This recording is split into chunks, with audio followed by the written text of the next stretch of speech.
Hello everyone, इस video में हम डिस्कस करेंगे रिस्पॉन्स पैरामीटर्स क्या हैं। मतलब जो हमें रिस्पॉन्स प्लॉट से पैरामीटर्स मिलते हैं उन सबको हम एक बार स्टडी करेंगे कि क्या क्या है। एक बार मैं आपको ग्राफ में बता देती हूँ क्या, फिर हम उनको डिटेल से डिस्कस करेंगे।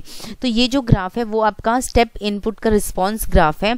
स्टेप इनपुट जो है graph time response analysis of step input, उसका हम डिस्कस कर चुके हैं लास्ट वीडियो में। आपको उसका लिंक जो है वो डिस्क्रिप्शन बॉक्स में मिल जाएगा, आप उसको एक बार चेक कर लेना।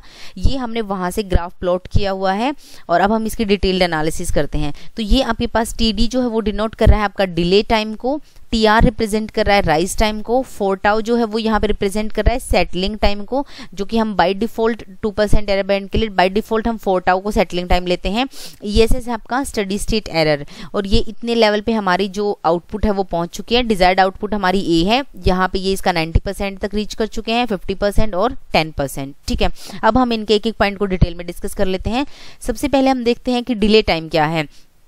The time taken by the step response to reach to 50% of its final value starting from 0। तो जो हमारा डिले टाइम है वो 0 से स्टार्ट होके 50% तक, तो ये आपका 0 है। यहाँ से 50% तक रीच करने में उसको जितना टाइम लगा है, तो यहाँ से यहाँ तक रीच करने में उसको टाइम लगा है टीडी का, डिले टाइम। उसको हम क्या बोलते हैं, टीडी या फिर डिले टाइम।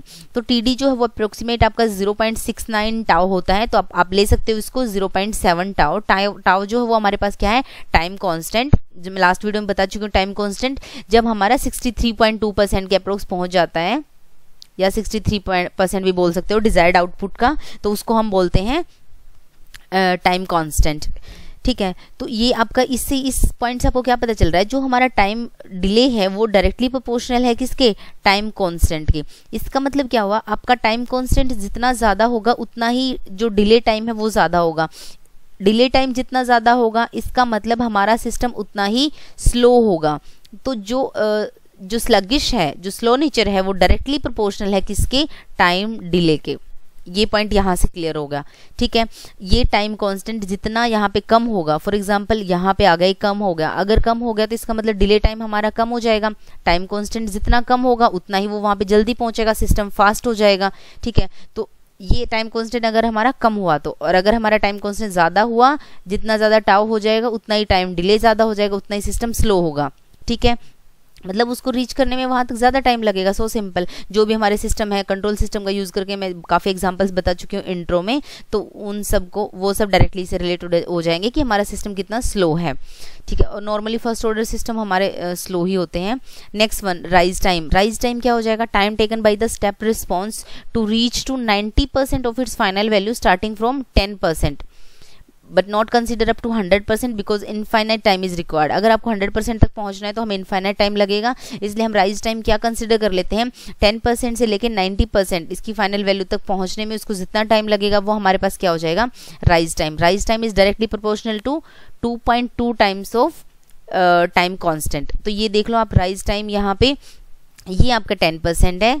ठीक है, और ये आपका 90% है। तो 10% से लेके 90% तक रीच करने में जो टाइम लगेगा वो आपका क्या होगा, राइज टाइम। तो ये आपने यहाँ पे डिनोट किया हुआ राइज टाइम, ये यहाँ 10% से लेके 90% तक। तो ये आपको पता चल गया राइज टाइम के बारे में। ठीक है, अब ये इसकी जो वैल्यू है, जो हमने वैल्यू कंसीडर की है 10% और 9%, वो 2.2 है। और जनरली हमारे पास जो वैल्यू है लाइक 0 से 95% तक पहुंचने में उसको कितना लगेगा, 0 से 95 तक वो कितना लगेगा, उसको 3 टाउ टाइम कांस्टेंट लगेगा। 0 से आप 90 कंसिडर करोगे तो 2.3 लगेगा। लेकिन हम राइज टाइम को जो कंसिडर करते हैं वो क्या करते हैं, 10% से, ना कि 0 से, 10% से, और वो भी 90 तक, उसको हम राइज टाइम कंसिडर करके चलते हैं। ठीक है, अब राइज टाइम को आप एक पैरामीटर से किस तरीके से कनेक्ट कर सकते हो, जितना आपका राइज टाइम होगा, ये आपके पास राइज टाइम है, टी आर जो है that is inversely proportional to speed. ठीक है, मतलब क्या हुआ, जितना आपका राइज टाइम कम होगा, राइज टाइम मतलब वो जो ग्राफ में ये वैल्यू थी, जैसे मान लो किसी सिस्टम में ये इतनी लग रही है और एक और दूसरा सिस्टम था उसका राइज टाइम जो है वो यहाँ से लेके आप बिल्कुल मान लो बिल्कुल कम है। ठीक है, ये इतना कम है, तो जितना राइज टाइम कम होगा उतना ही सिस्टम की जो है वो स्पीड ज्यादा होगी। सीधी सी बात है, 10% से 90% तक पहुंचने में टाइम लग रहा है, तो 10 से 90% तक आप जितना ज्यादा टाइम लोगे, क्या हुआ, सिस्टम अपने आप पता चल जाएगा कि उसकी स्पीड क्या है, कम है। अगर आप 10 से 90% तक बहुत जल्दी रीच कर जाते तो उसकी स्पीड क्या होगी, सिस्टम की ज्यादा हो जाएगी। तो राइज टाइम जो है जितना आपका कम होगा उतना ही सिस्टम की स्पीड स्पीड ज़्यादा होगी। ये पॉइंट आपको याद रखना है। जो इंपॉर्टेंट पॉइंट है वो ये है, वैल्यू तो मे बी यूज हो ना भी हो, बट ये आपको ज़रूर पता होना चाहिए।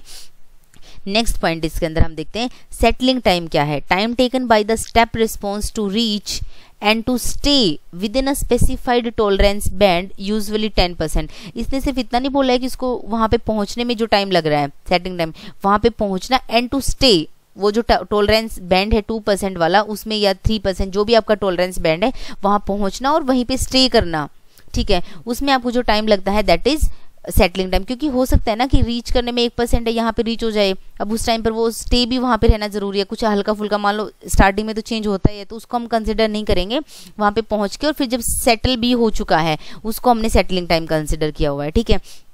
तो इस तरीके से ये हमारा टॉलरेंस है। आप कितना कर सकते हो, तो 1 टाउ जैसे मैं बता चुकी हूँ 63% है। इसका मतलब क्या हुआ, आप कितना टॉलरेट कर रहे हो, उसमें 37% उसमें सिस्टम बचा हुआ है, 63% उसके जो ट्रांजेंट्स है वो डाई आउट हो चुके हैं। अब 2 टाउ में क्या है, 14% टॉलरेट कर रहे हो, 3 टाउ 5%, 4 टाउ 2%, 5 टाउ अप्रोक्सीमेट 1%, ठीक है। तो ये हमने क्या कंसिडर किया, हम बाय डिफॉल्ट 4 टाउ को कंसिडर करते हैं इसके अंदर। 90% ये हमारा हो जाएगा, टॉलरेंस 2% है। बाय डिफॉल्ट अगर कुछ भी नहीं गिवन है तो आप 4 टाउ को कंसिडर करोगे, और अगर मेंशन किया हुआ है तो आप उसके हिसाब से सेटलिंग टाइम को कंसिडर करोगे। लाइक एग्जांपल में दे दिया कि आप सेटलिंग टाइम 3 टाउ कंसिडर करो या 5 टाउ करो, तो आप उसके अकॉर्डिंग करोगे। नहीं गिवन है तो हम बाय डिफॉल्ट सेटलिंग टाइम क्या कंसिडर करेंगे, 4 टाउ, ठीक है। अब सेटलिंग टाइम से हमें क्या पता चलता है, settling time is inversely proportional to the stability, ठीक है। अब इनवर्सली प्रोपोर्शनल टू स्टेबिलिटी कैसे है, जितना यहाँ से मैं लिख देती हूँ, सेटलिंग टाइम जो है हमारे पास 4 टाउ, तो जितना आपका टाइम कांस्टेंट कम होगा, टाइम कांस्टेंट कम होना, ये मतलब ये ग्राफ यहाँ से यहाँ पहुँच रहा है, तो जितने कम टाइम में पहुँचेगा, वो मैं आपको बता चुकी हूँ कि सिस्टम जितना कम होगा उतना ये सिस्टम फास्ट होगा, ये वाली चीज़ें बता चुकी हूँ। अब ये जितना कम होगा, अगर मैं यहाँ पे देखूँगी तो टाइम जो हमारा सेटलिंग टाइम है वो भी क्या होगा, कम होगा। और अगर हमारा सेटलिंग टाइम कम होगा तो हमारी स्टेबिलिटी सिस्टम की क्या हो जाएगी, ज़्यादा हो जाएगी। सेटलिंग टाइम जितना कम होगा उतना ही सिस्टम उसकी स्टेबिलिटी बढ़ जाएगी। तो अब साफ दिख रहा है ना, यहाँ पे मान लो ये वाला ग्राफ है। अब जैसे अगर हमारा टाइम कांस्टेंट कम है, ठीक है, टाइम कांस्टेंट कम हो गया हमारे यहाँ पे, तो सेटलिंग टाइम जल्दी आ जाएगा, कम टाइम में और जल्दी आ गया, तो इसका मतलब क्या, सिस्टम स्टेबल है। एक मान लो ये यहाँ स्टेबल हो गया, एक और मान लो कोई मैंने सिस्टम लिया, उसमें ट्रांजेंट जा ही रहा है यहाँ पे और यहाँ जाके स्टेबल हो रहा है, तो इसका मतलब सिस्टम बहुत ज़्यादा लेट जाके स्टेबल हो रहा है, तो उसके अंदर अनस्टेबिलिटी ज़्यादा, इसका मतलब ट्रांजेंट्स उसके अंदर काफ़ी ज़्यादा है। आई होप आपको ये पॉइंट क्लियर हो गया होगा। तो जितना टाइम कांस्टेंट कम होगा, जितना टाइम कांस्टेंट उसका कम हो जाएगा, उसके हिसाब से उसका टाइम सेटलिंग टाइम कम हो जाएगा, मतलब उसकी स्टेबिलिटी क्या होगी, ज़्यादा होगी। आई होप पॉइंट क्लियर है। नेक्स्ट देखते हैं हम इसका जो सेटलिंग टाइम है, अगर आपको 100% पहुंचना है वहां पे तो इनफाइनाइट टाइम लगेगा, that is not practically possible. So next हम देख लेते हैं स्टडी स्टेट एरर क्या है। ये मैं वैसे भी एक्सप्लेन कर चुकी हूँ आपको, एक बार फिर से बता देती हूँ। स्टडी स्टेट एरर क्या है, difference between desired output of the response and the final value of the response. तो जो हमारी डिजायर्ड है, जैसे कि मैं ग्राफ में बताती हूँ दोबारा से, जो हमारी डिजायर्ड वैल्यू है, ये हमारे पास डिजायर्ड थी ए, जो स्टेट जा रही है, और ये हमारी क्या है, एक्चुअल। तो इन दोनों के बीच का जो डिफरेंस है, जो मैंने यहाँ एरो के बीच में ये वाला जो डिफरेंस है यहाँ पे, उसको क्या बोला है, स्टडी स्टेट एरर की, उसके अंदर इतना एरर आया है, ठीक है। और यहाँ पे ही मैंने जब ये यहाँ पे पहुंच के सेटल हो गया, उसको यहाँ पे ये वाला पॉइंट क्या बताया था, सेटलिंग टाइम। तो आप ग्राफ में एक बार उसको देख भी सकते हो। तो स्टडी स्टेट एरर आपको पता चल गया, जो हमारी डिजायर्ड है और जो हमारी एक्चुअल है उनके बीच का डिफरेंस को हम स्टडी स्टेट एरर बोलते हैं।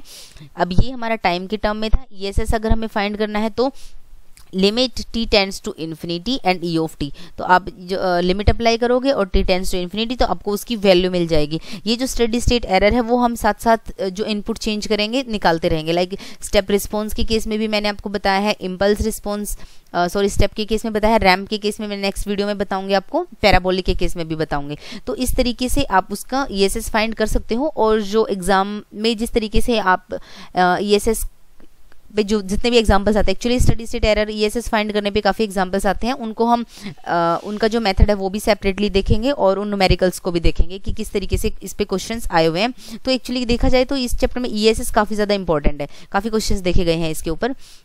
अभी आपको इनके बेसिक टर्म्स का पता होना चाहिए, न्यूमेरिकल्स हम बाद में देखेंगे। So steady state error depends not only on the system but also on the input signal. ये भी मैं आपको बता दिया, जो स्टडी स्टेट एरर है हमारा वो इनपुट सिग्नल पे डिपेंड करता है। ये जो हम रिस्पॉन्स पैरामीटर पढ़ रहे हैं स्टेप इनपुट को लेके, ये सारे पैरामीटर्स जो है स्टडी स्टेट को छोड़ के बाकी सारे जो पैरामीटर्स हैं वो इनपुट्स पे डिपेंड नहीं करते हैं। First point. और जो ESS है हमारा वो इनपुट पे डिपेंड करता है, इसलिए जो भी हमारे बाकी सिस्टम होंगे जैसे कि रैंप हो गया, नेक्स्ट वीडियो में मैं पैराबोलिक भी बताऊंगी, उसमें उसका भी रिस्पॉन्स एनालिसिस करेंगे, तो वो सब जो है वो उसमें ESS हमें सेपरेटली फाइंड करना है, क्योंकि ESS ऐसा है जो इनपुट्स के ऊपर डिपेंड करेगा। स्टेप के लिए अलग अलग ESS आ रहा है, रैंप के लिए अलग आएगा, पैराबोलिक के लिए अलग आ गया। लेकिन अब इसके अलावा जो भी हमने आज रिस्पॉन्स पैरामीटर पढ़े हैं वो हमारे इनपुट पे डिपेंड नहीं करते हैं। सो ये हमारी एक पूरे रिस्पॉन्स पैरामीटर की डिटेल होगी। आई होप आपको वीडियो अच्छी लगी होगी। अगर आपको वीडियो कुछ यूजफुल लगी है सो प्लीज़ इसको लाइक करें, शेयर करें, और जिसे सब्सक्राइब नहीं किया है प्लीज़ सब्सक्राइब करें चैनल को। लिंक सारे PDF के भी और जो वीडियो हैं दोनों तीनों कंट्रोल सिस्टम की हैं उसका लिंक आपको डिस्क्रिप्शन बॉक्स में मिल जाएगा, PDF का भी लिंक आपको मिल जाएगा। Thank you.